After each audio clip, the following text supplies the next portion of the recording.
I'm Mckeague, CEO of the Architectural Heritage Fund. I'm going to talk a bit about our work with communities, bringing forward new use projects for historic buildings.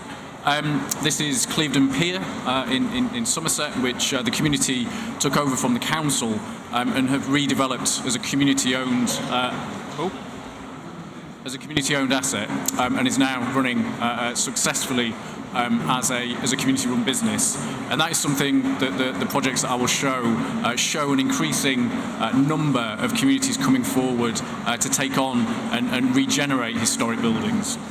By community business, I'm referring to a broad range really of civil society organisations, charities, social enterprises, community benefit societies, civil society, I guess, in a broad sense. My slides keep trying to move on, so I will move on. Just for a second, just to kind of zoom out into some of the big picture issues that we see in a number of the communities that we're working with. Here we've got the UK still with its lights on. Whether that will be the case in a month's time, we'll see. But some of the big picture issues for communities are a number of issues driving the fact that community-led businesses are having to take on a greater role in places. Some of this might be driven by austerity or changes in local economies in terms of what's happening within the high street, for example. And that's leading to not-for-profit organisations having to or wanting to take on a greater role in historic building regeneration. We're also becoming increasingly aware of the role, Ian touched on it earlier, of the role that heritage plays in people's sense of well-being, identity and civic pride. And we in the heritage sector, I think, have long known this or at least felt it. We're beginning to build the evidence base, and Historic England is taking a lead in this way, and it's becoming increasingly part of the national debate. Not always necessarily in a positive way. It can be seen as a kind of an exclusionary thing as well as an inclusive thing. But I think in a post-Brexit world, when we get there, it's going to become an increasingly important part of the debate about how we bring our society together again. Government policy and wider civil society is increasingly focused on the role that various forms of capital play in creating vibrant and strong communities. And this includes what we call social infrastructure, the spaces and the places that people meet and form bonds and connections with each other. We recognise that even with Facebook and the rest of the kind of social media giants, we still need actual physical spaces to bring people together. These physical spaces, whether they're the churches or the libraries or the community hubs within a place, they help to generate the social capital so vital to healthy communities. A recent report by the charity Local Trust called these assets and what flow from them the civic operating system. But that system in many places is in a poor state of repair, and in some places it is seriously under threat. It's something that we've seen on the horizon for many years. The sociologist Robert Putnam described the effects of an atomised society in his seminal work Bowling Alone back in 2000. And that showed the consequences for things like loneliness and social cohesion. And that was written before the explosion in social media use. And we know that cuts in local authority budgets is driving the sale of public assets like never before. Many public assets are being sold by local authorities to help balance the books. A report this week showed that local authorities have raised £9.1 billion from the sale of assets recently, money which has often gone towards filling gaps in budgets. It's not to put the blame on local authorities, but the long-term consequences of losing this access to these buildings and this capital is hugely concerning and worrying. However, there is a positive story around communities and assets that we think needs to be brought into sharper focus. In many places, communities are taking up opportunities to take over assets. For the past 3 years, and for longer really, my organisation, with help from funding from DCMS, has been delivering a programme called Community Enterprise Through Heritage. This supports organisations to capitalise on the opportunities presented by community asset transfer, the government policy around transferring assets to communities, which is leading them to take over more historic assets themselves. And a number of these types of projects are featured in the book that we've just published, edited by Ian and written by Merlin Waterson, called Rescue and Reuse. Copies are available in the Riga bookstore if you find yourself wandering past. The book captures really a range of projects that the AHF has been involved with over the past 15 to 20 years, showing how our traditional focus, from being focused solely on building preservation trusts organisations, to a wider, broader range of civil society and community business type organisations. And this slide shows some of the key differences between the types of organisations we funded in the 80s and 90s to what we now fund today. And many of the organisations and projects that we're supporting today are addressing a wide range of community, economic or social needs through the reuse of historic buildings, whether that be workspaces or community-led housing or high street regeneration.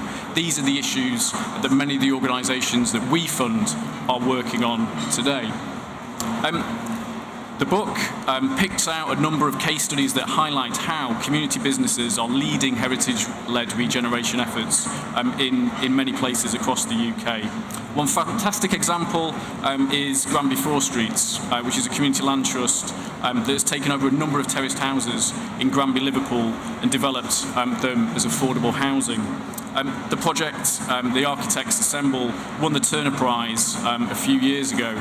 And it provides an inspiring example of how a community's imagination can be harnessed by architects to deliver something quite unique and powerful through the reuse of derelict terraced houses. The latest project that they've been working on that we've been helping to fund is the creation of an artist studio, community winter garden and Airbnb in two of the houses that were too damaged to bring back into use as housing. This is the next project that the Community Land Trust is due to complete anytime soon.